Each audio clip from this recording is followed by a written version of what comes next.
გამარჯობა.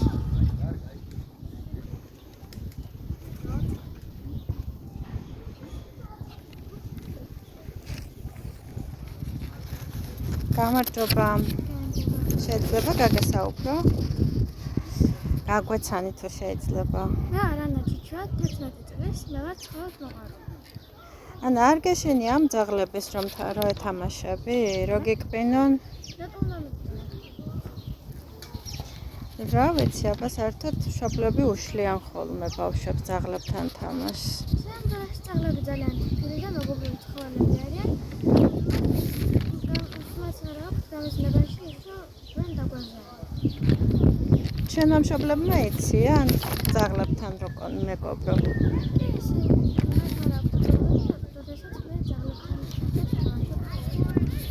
სხვა ადამიანები როგორ უყურებენ შენს ურთიერთობას ძაღლებთან? ჟაქს მოწონს და მე უნდათ ეკუბო ხარო რასაყარელი ხარო.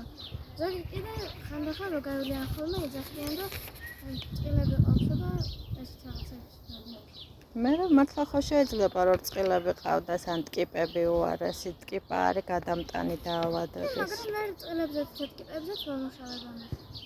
როგორ ამუშავებ?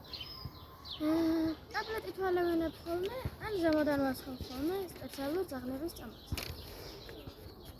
იცნობ სხვა ადამიანებს, ვინც შენსავით უვლიან და უყვართ ცხოველები? კი, მე ვიცნობ უფროსებს, რომლებიც ასევე უვლიან ქუჩის ცხოველებს და ეხმარებიან მათ.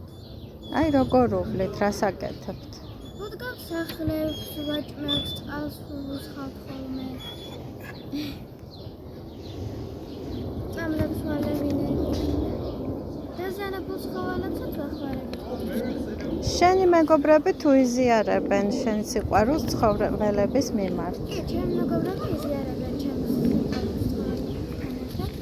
ისინი ცულიან მათ და მათაც ძალიან უყვართ ცხოველები. მარტო ძაღლები გიყვართ თუ სხვა ცხოველებიც? არა, მე არ მოყვარს მარტო ძაღლები, მე მიყვარს ყველა ცხოველი. და ფრინველებიც? სახლში თუ გყავს რაიმე ცხოველი? სახლში მყავს კატა სახელად გოგი.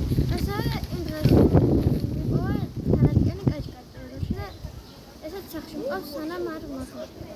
და მერე უნდა გაუშვა თუ უნდა დაიტოვა? მე დავუბრუნე ბიზნეს რაც იყო, რადგან ეს კაჭკაჭი არის მიჩვეული ცხოვრებას მიჩვევს და არა სახლში. ძაღლი თუ ყოლია ოდესმე ან ახლა თუ გყავს? მე მყავდა ძაღლი მუ. ის იყო კაკასპანიელი, მას უკანა ფეხზე აკოლა სამი. ეს ყავდა აყვანილი კუჩით. საიდან დაიწყო შენი